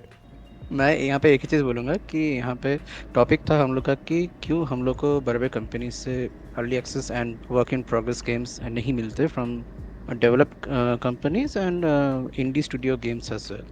तो यहाँ पे एक चीज़ है कि कंपनीज हमेशा नए मार्केट्स के लिए की तलाशते रहते हैं काइंड ऑफ। तो मैं एक कंपनी के लिए टेस्टिंग फिलहाल किया था और अभी भी एक कर रहा हूँ, और बैकएंड में और एक दूसरा भी कर रहा हूँ। बट आई थिंक मुझे उन लोग से जो इंसाइट मिला ना, मैं अपने ऑडियंस से ये इंसाइट शेयर करना चाहूँगा कि they are literally looking for Indian streamers and content creators जो उनके गेम को कवर करे। हाँ। they took me in because they literally saw my profile कि वहाँ पे मैंने उनके प्रीक्वल गेम का मैंने 100+ आवर्स मैंने खेल के एक चीज़ रखा। जोड़ दे, आपका डायरेक्ट कनेक्शन रहता है उनसे, आप बातचीत होता है सुबह शाम, तो आप हमें रिकमेंड की काहे नहीं करते? आपको तो रिकमेंड करना चाहिए। आप रिकमेंड करोगे तब ना आगे बढ़ेगा कम्युनिटी। ऐसा थोड़ी होता है कि खुद बैठ के खाऊंगा। हाँ बताइए। तभी मोटे हो रहे हैं वो कवर करने के लिए। आप तो रिव्यू बनाने वाले हो अभी तो अच्छा चलिए कंटिन्यू। अब तो डॉक्यूमेंट्री करते हो। सो अभी मैं एनडीए के अंदर हूँ कि मैं अभी किसी को कुछ रिवील नहीं कर सकता। But the fact of matter is कि इंडिया में अभी डेवलप करने की जो कंटेंट क्रिएटर्स एंड कंपनीज हैं, दे आर आल्सो मेकी लुकिंग फॉर कंटेंट क्रिएटर्स, लेकिन उन लोग को मिल नहीं रहा है। बिकॉज इंडिया में एक चीज़ है जो आई थिंक सब लोग एग्री करेंगे इस चीज़ से, और अगर करते हो तो प्लीज़ हाँ बोलना। तो वो है कि जो लार्ज कंटेंट क्रिएटर्स है हमारे मिलियन गेमिंग, वो लोग मेन स्ट्रीम AAA गेम्स नहीं कवर करते। ठीक है, दैट्स अ फैक्ट। ठीक है, चाहे बिकॉज एंड उन लोग के पास मिलियंस ऑफ सब्सक्राइबर्स है, but they are earning from YouTube, but still they are not covering. I think YouTube से उन लोग का इतना अर्निंग हो जाएगा that they can buy a 2-3,000 rupees game, right, after having millions of subscribers. हम लोग के पास वो नहीं है। बट वी आर मैं हमेशा पर्सनली डे 1 में गेम खरीदता हूँ। ठीक है, कहीं से भी कुछ जुगाड़ करके। So that's my point. Okay, great. तो इसी टॉपिक को हम लोग खत्म करना चाहेंगे। जस्ट वन वर्ड, येस और नो। ठीक है, क्या हम लोग एज अ क्रिएटर तैयार है बाहर के लाइक बड़े बड़े गेम को एक्सेप्ट करने के लिए? येस और no Bakshi ji, starting from you. बिल्कुल, मेरे तरफ से बिल्कुल, वी आर रेडी, पर वो लोग नहीं देंगे। Game your thing. Not an ready ji. You are not ready. गेमेज, if you are being content creator, तो क्या आप, मतलब आपको क्या लगता है? We are ready, but it will take time to be the cream of the market. So be the Okay. cream, you will get it lot. हाँ जी, तो ये क्रीमीनेस में आपको क्या लगता है ऐड करना है? Cherry on the cream, Paragrai ji? हाँ, we are ready actually. We are ready. Slashing Wolf, are you ready? I'm ready. We are ready. Steve, you seems a pre-ready person. But I will say that we are ready, but I would also say that the audience also needs to be ready in order बहुत for बढ़िया that बात to बोली। happen. बहुत बढ़िया बात Venki, बोली। मैं कहूंगा Are you we are ready? Not ready भाई, वी आर नॉट रेडी। हमारे पास अभी ऑडियंस नहीं है। ऑडियंस अगर होगी ना तो अपने आप डेवलपर्स हमें अप्रोच करेंगे। अरे कोई बात और नहीं, नर्सी अपना प्रोसेस अपने हाथ पे है। खुद कर्म रेडी करो। रहो, खुद अच्छा ना, ना, कंटेंट वही। बनाओ, कर्म मत करो, करो। फल की चिंता मत करो, मैं- नेकी करो, दरिया में फेंको। ठीक है, दरिया में फेंको से एक बात याद आया कि बहुत सारे चीज, चप्पल, जूते मेरे और फेंके गए थे एक दफा जब मैं गेमिंग कर रहा था घर पे बैठ के। निठल रहे, घर पे बैठ के काम नहीं करता, ये नहीं करता, सिर्फ गेमिंग करता रहता है। तो ऐसे सिचुएशन किस किस को फेस करनी पड़ी, जरा हाथ उठा के बता देना, उसके बाद मैं आगे चल के पूछता हूँ आपसे बाकायदा। तो सभी हाथ को उठा पाऊंगा। लाइक परागराय जी बोलेगा अब मैं तो बन गया हूँ शरीफ, ठीक है, अच्छी जगह पे काम करता हूँ, तो मैं ये सब कुछ नहीं बताऊंगा मेरे ऊपर क्या क्या फेंके गए थे। लेकिन at the end of the day gaming करने में सभी को मज़ा आता है, लेकिन कभी कभार वो गेमिंग ही हमारे जान की दुश्मन बन जाता है। अगर हम लोग बात करें 16 to 24, ये जो लाइक साल के जो जितने भी सारे व्यूअर्स हैं वो शायद एग्री कर रहे होंगे। आप लोग नीचे कमेंट पे ज़रूर बताना कि कितनी बार मार पड़ी है तो फिर अभी तक पड़ती है आपको गेमिंग करने के लिए। क्या आपको लगता है गेम योर थिंग कि इंडियन पेरेंट्स की अगर बात करें तो कितना हद तक वो गेम को सपोर्ट करता है या गेमिंग कल्चर को सपोर्ट करता है, या तो फिर उन्हें सपोर्ट करना चाहिए? सपोर्ट तो 0% करते हैं, 100% Okay. करनी चाहिए। Okay. बिकॉज अगर पेरेंट्स 100% सपोर्ट करेंगे तभी तो जाके बच्चे लोग गेमिंग में करियर बनाने की सोचेंगे ना। अभी मेरा एक कॉजिन ब्रदर है, वो गेमिंग में अपना करियर बनाना चाहता है, लेकिन मेरा जो अंकल है वो टोटल इसके खिलाफ है। तो वो आइडिया तो ड्रॉप ही कर देगा ना, और वो ट्रेडिशनलिटी पकड़ेगा, डॉक्टर या इंजीनियर या फिर शर्मा जी के लड़के जो बनने गए वो भी वही बनेंगे। तो प्रॉब्लम यही है कि पेरेंटल गाइडेंस जो होता है ये वेस्टर्न कंट्रीज में बहुत डेवलप हो चुके हैं। वो लोग फ्री कर देते हैं, इंडिपेंडेंट कर देते हैं। लेकिन हमारे यहाँ पे मैंने तो आपने जो अभी एज का ग्रुप बताया, मैंने 16 से 20 से मतलब जितना गेम नहीं खेला उससे ज़्यादा तो थप्पड़ मिला है मुझे एक एक गेम में। मतलब Great. एक एक गेम में 3 भी बोल सकते हो आप। सो आई Great. थिंक पेरेंट्स को थोड़ा सा पेस देनी चाहिए, समझनी चाहिए कि ये भी एक करियर का ऑप्शन बन सकता और है। थोड़ा सा पेशेंस रखनी चाहिए। वेंकी गेमिंग, आपसे मैं पूछना चाहूँगा कि आप जानते हो कि हम लोग इस दौर पे पले बड़े हैं जो 90s किड, मैं 90s किड मिलेनियर किड, आप जो भी कहना चाहते हो, लाइक 90s to 2000, इस पे हम लोग सभी का जन्म हुआ लगभग। तो ऐसे में गेमिंग की शुरुआत हो चुकी थी, बाकायदा बहुत सारे सिस्टम, बहुत सारे प्लेटफॉर्म के अंदर हम लोग गेम खेल रहे थे। तो at the end of the day कि आपको लगता है कि हमारे पेरेंट्स जिस जनरेशन में रह चुके हैं लाइक 60s 70s 80s, तो ऐसे में उनके पास वो अवेलेबिलिटी नहीं था, इसीलिए जाके वो नहीं समझते गेमिंग को? मेरे यहाँ उल्टा है, मैं अच्छा बच्चा हूँ तो मेरे मार्क्स भी अच्छा है, तो मुझे गेमिंग के लिए मना नहीं करते कोई। मना नहीं करते? गलत क्वेश्चन, आपने गलत क्वेश्चन पूछ लिया। हाँ, मैं तो इस- गलत मैं- क्वेश्चन आपसे मैं कहता पूछ हूँ, लिया। हाँ, मेरे यहाँ अलाउड है गेमिंग। आपके यहाँ अलाउड है? Yes, तो देखिए yes. जितने भी सारे व्यूअर्स हैं आप लोग वेंकी के साथ जुड़िए भाई, ठीक है? तो वेंकी आपको समझाएगा कि घर वाले को कैसे समझाना है, गेमिंग के बात लिए तो। कैसे मनाना है। हैविंग सेड दैट, स्टीव आपको क्या लगता है? वैसे आपको भी मार पड़ी होगी, तो आपको क्या लगता है इस पर्टिकुलर सवाल को मैं अगर आपके तरफ मोड़ दूं तो आप क्या आंसर देना चाहोगे इसको?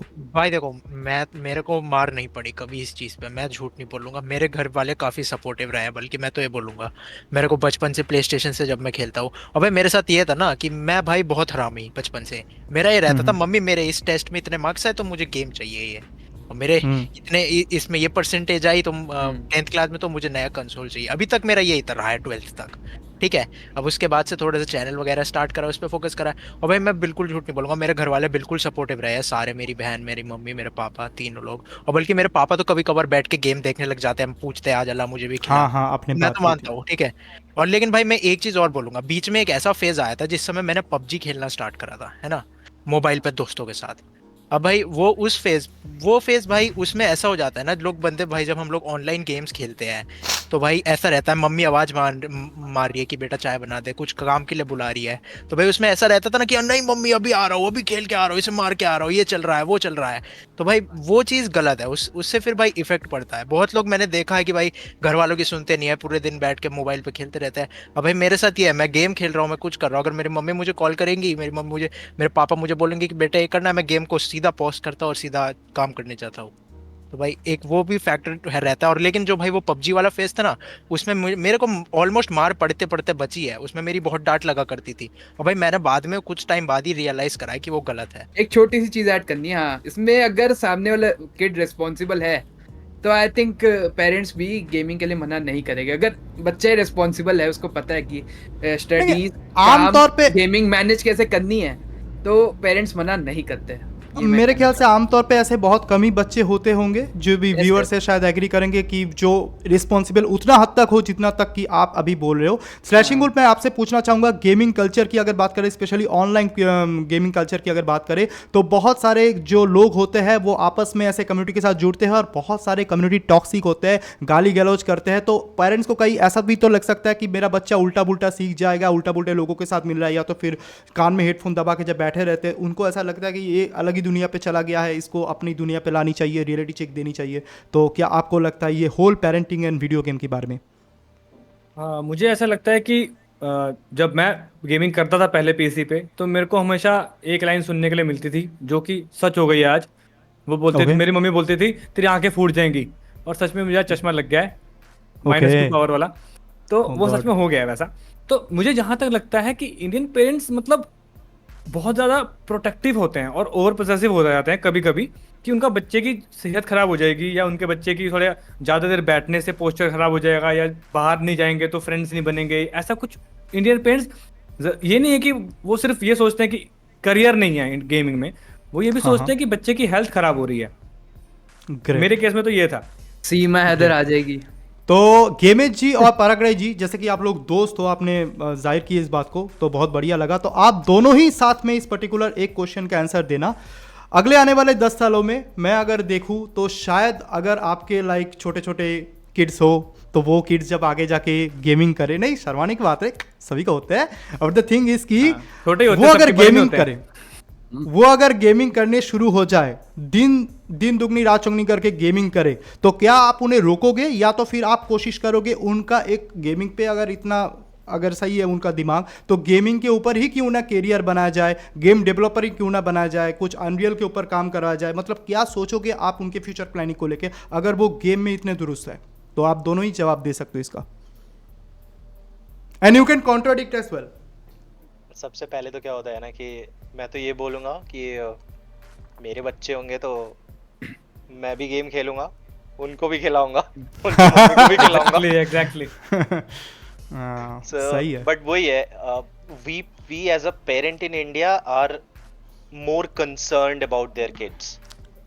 तो एक टाइम होता है जब पढ़ाई करनी होती है, एक टाइम होता है जब आपको कुछ नहीं करना होता है। तो जब आपको कुछ नहीं करना होता है तब मैं हूँ, you let come to me, let's have a game, it's fine, but there is always a time.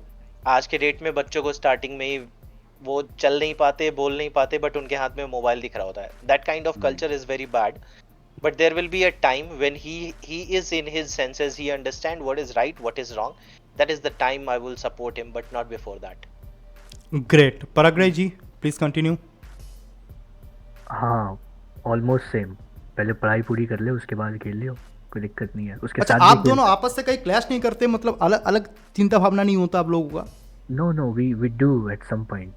Mostly Counter Strike में हो जाता है कभी कभी, पर ऐसे नहीं होता, मतलब वैसे नहीं होता। अच्छा, आपको क्या लगता है, ऐसे सवाल पूछ रहा हूँ, अगर आपका बच्चा इनके बच्चे के साथ भिड़ जाए गेमिंग में तो कौन जीत सकता है? आप दोनों में कौन जीतते हो? अब फ्यूचर की बातें हो रही है यहाँ पे। डिपेंड करता है गेम टू गेम पे। हाँ, ये भी है। अब अगर रन एंड गन की बात आए तो शशांक भाई मुझे पीछे छोड़ देते हैं। इनका नाम से तो लगता है गेम एज, इनके बच्चे कोई एज मिलेगा ज्यादा कि हाँ, ऑब्वियसली, मतलब अगर वो रिस्पॉन्सिबल है तो जो करना है करो, कोई दिक्कत नहीं है, खेलने में भी कोई इशू नहीं है। मैं भी रिस्पॉन्सिबल था ऑब्वियसली, मेरे पेरेंट्स ने कोई मना नहीं किया कुछ। इवन पापा कहीं जाते थे और बाहर से आते थे तो हमेशा वो NES वाला सिस्टम लेके आते थे, गेम्स लेके आते थे। और it's not around 2000, it's early 95, या अर्ली 95। यू कैन सी मेरे पीछे ये जो सारी चीज़ें हाँ ना, ये मेरा खुद का नहीं है, ये उनकी ही देन है, because he is a big nerd about movies. तो मेरे साथ ये सीन है, बहुत सारी मूवीज़ उनके साथ देखी हैं, मार्वल की, हैरी पॉटर, बचपन में दिखाने ले जाते थे। तो इट्स नॉट लाइक दैट, मतलब if you are responsible, if you know what you are doing, everything is fine. मेरे साथ ग्रेट। भी तो ऐसी है। Agreed. दोस्तों, इस पर्टिकुलर पॉडकास्ट को रैप अप करने से पहले मैं चाहूँगा जितने भी सारे पैनलिस्ट बैठे हैं, अगर आपको कोई भी पर्टिकुलर एक गेम सजेस्ट करना है तो प्लीज़ आप लोग बोल सकते हैं कोई पर्टिकुलर एक ऐसा गेम जो आप चाहते हो कि व्यूअर्स जाके खेले या तो फिर डाउनलोड करें। फ्री टू प्ले गेम होगा या तो फिर गेम पास पे होगा तो ज़्यादा आसानी रहेगी उनको। लाइक बख्शी जी, आपसे शुरुआत करते हैं। Hi fi rush. कोई दिक्कत नहीं, कोई परगड़ी दिक्कत ji, play Red Dead Redemption 2, it's a masterpiece, nothing comes close to it. देखिए when it comes to Red Dead Redemption 2 ना, ये बंदा हर साल में एक बार इसको कंप्लीट करता है। ये मतलब एक ये है फैन बॉय है, ठीक है। नबी तो भाई, गेमेज कोई एक मेरा भी है। Particular game. I think a lot of people have played it, but it's same as Pargrai has the views about RDR. I have the views about Witcher. Go and play it, Huh. man. It's a story-rich game, lovely game. भाई You go and explore it. It's the world is very big over there. Great. Slashing Wolf. मैं बोलना चाहूँगा, अभी मैंने कल ही purchase किए game, और सेल पे रहेगी तो अच्छी बात है जब तक हम पॉडकास्ट रिलीज करेंगे। Shadow of the Okay. Tomb Raider. चलो वेंकी।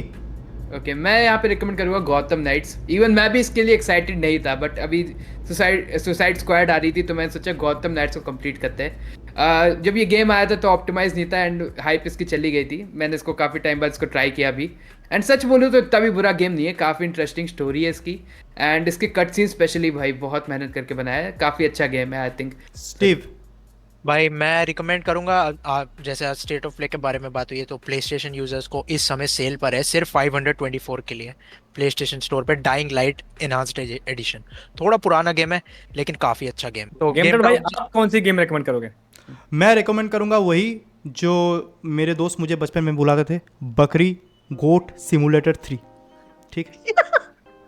बस इस हंस रहा है कि कोई तो इसका रैगिंग करता था, ये अभी सबका करता है तो क्या हुआ। एनीवेज दोस्तों, वैसे इस पर्टिकुलर पॉडकास्ट आपको कैसा लगा ये ज़रूर नीचे कमेंट सेक्शन में बताना। अपने जितने भी सारे दोस्त हैं, यार है, मित्र है, उनसे कम्युनिटी पे ज़रूर शेयर करना, क्योंकि हम लोग कुछ नया, कुछ इनोवेटिव करने की कोशिश कर रहे हैं, कुछ क्रिएटिव करने की कोशिश कर रहे हैं। स्लैशिंग वुल्फ आगे बता दीजिए कि जितने भी सारे इवेंट होने वाला है या तो फिर वो लोग गेम पे जुड़ सकते हैं, ये वाला अगर आप कंटिन्यू कर दीजिए यहाँ पे। ओके गाइस, मैं बताना चाहूँगा, first of all thank you so much for all your support. आप सपोर्ट करते हैं, हमें बहुत अच्छा लगता है, और हम सभी मिलकर इंडियन गेमिंग कम्युनिटी को आगे बढ़ाना चाहते हैं। यहाँ पे जितने भी आप पैनलिस्ट को देख रहे हो, गेम और थीम गाइड चले गए, ये सब बहुत अच्छा कंटेंट बनाते हैं। इनको सब्सक्राइब करो, इनको फॉलो करो, इनको सपोर्ट करो, ताकि Indian gaming community as a combine growth कर सके। हमारे साथ थे आज बक्सी भाई, गेम टाउट भाई, आई गेम एच भाई, परगराई भाई, smash Slashing Wolf, Steve Samson भाई, वेंकी भाई और गेम और थिंग भाई जो चले गए हैं। Thank you so much for watching guys, bye bye. Bye bye guys, happy gaming. सही है। ओके, गेमेज भाई कुछ बोलो। कैमरा ब्लर यार। Hello, Alpha Bravo Charlie. देखा Delta. देखा टोन देखा वन देखा, बाप रे बाप। Delta echo foxtrot. Shashank ji mute खोल दो आप, मौन व्रत रखे हो क्या? हाँ अभी अभी अभी ठीक है। ये स्टीव भाई, को क्या हो भाई, गया? एक मिनट दो, मैंने आंख में उंगली मार ली गलती से। हाँ? वाह भाई। अरे आँख में मारी, नहीं, अच्छा नहीं, और कहीं नहीं मार दी। बड़े दुख की बात। Is there anyhow a Gamage you can put your camera in front? Is there any possibility? Yeah, 1 second. Just let me change the background and then I'll put it little front. Sure, okay? sure. गेमेज भाई को देखते ही ना अंदर से English आ जाती है, पता है। सही बात है। हम सब की English- ਉਹ ਕੀ ਹਾਲ ਚਾਲ ਸਾਰਿਆਂ ਦੇ, ਸਵਾਗਤ ਹੈ ਤੁਹਾਡਾ ਸਾਡੀ ਪੋਡਕਾਸਟ 'ਚ। बढ़िया है ये। बख्शी जी, क्या वो हेडफोन गायब हो रहा है ना? हाँ, हेडफोन गायब हो हाँ, रहा है ये बच्चे मेरा है, वो नहीं, Nvidia Nvidia broadcast broadcast green हो रहा स्क्रीन में इन्वेस्ट नहीं करने से, ये लापरवाही करने से ये नतीजा ये होता है। उसको क्वालिटी पे कर दो, परफॉर्मेंस क्वालिटी दो ऑप्शन हो गए ना। है। वो पैसे भी दो मुझे थोड़ा सा। पैसे दो उसको, पैसे दो, यूपीआई पेमेंट करो सब कोई। 1 आवर तक अगर रखा जाए तो इट्स ओके, कोई प्रॉब्लम। 1 आवर 10 मिनट्स भी हो जाए ना, इट्स ओके, कोई प्रॉब्लम नहीं है। एडिटिंग में तो वो और 10 मिनट्स चला जाए। 50 मिनट्स भी हो जाए तो भी चाहिए। 1 आवर 50 मिनट्स। नहीं एक काम करो, 3 घंटे का कर दो, 16 मूवी बना देंगे, एनिमल मूवी बन जाएगी।